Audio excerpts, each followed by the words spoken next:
is Betsy McCoy, former lieutenant governor of New York, historically a Trump supporter. You still supporting him after all the things that have come out of it? Absolutely, and I think he clearly won the debate last night for 3 reasons. First of all, he addressed the issue of the bawdy locker room talk and measured it against some of the really big issues facing the world. Christians being or drowned in steel cages, he said. Secondly, he very effectively prosecuted Hillary Clinton's 2 biggest weaknesses, her reputation for dishonesty on the one hand, and the fact that she represents the status quo. She's been in Washington for 30 years, and what has she done, he said.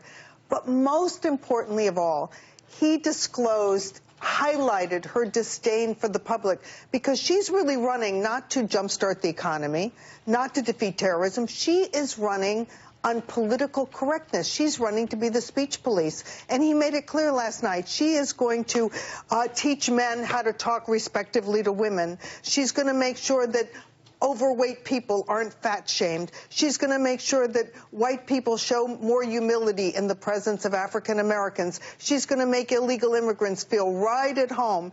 And people who disagree with her are going to be labeled bigots, racists, homophobes, xenophobic, you name it.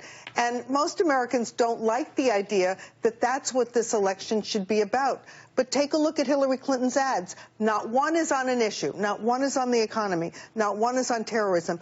They're all about these politically correct issues. But can we just talk about the political correctness for just 1 second? Yes. Which is to say, you're a woman. I don't know if you have children, daughters. I have 3 daughters and 2 granddaughters. And you have no problem with what this gentleman said? Of course I do, but I don't think it's the issue in the election. I don't think this is what a presidential election should be about. Not when the economy is sputtering along at 1.2%, not when there are terrorist attacks in every part of this country, not when we're facing such a world devastation in the Middle East. With all these big issues, I don't want this campaign to focus on what he said 11 years ago on a bus with a bunch of guys. But Hugh Hewitt, when he called for Donald Trump to withdraw from the race, said, this is oppo research. This is just the beginning. As a Republican, do you fear there's more to come and that this is just I'm not afraid of that, because I think it's largely irrelevant. We know who Donald Trump is.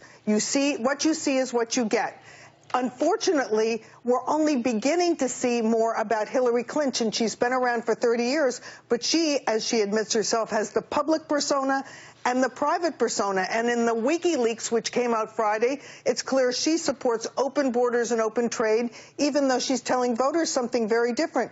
She supports drastic cuts to Social Security under Simpson-Bowles, a plan that is labeled the cat food plan in Washington because the elderly would have so little to spend.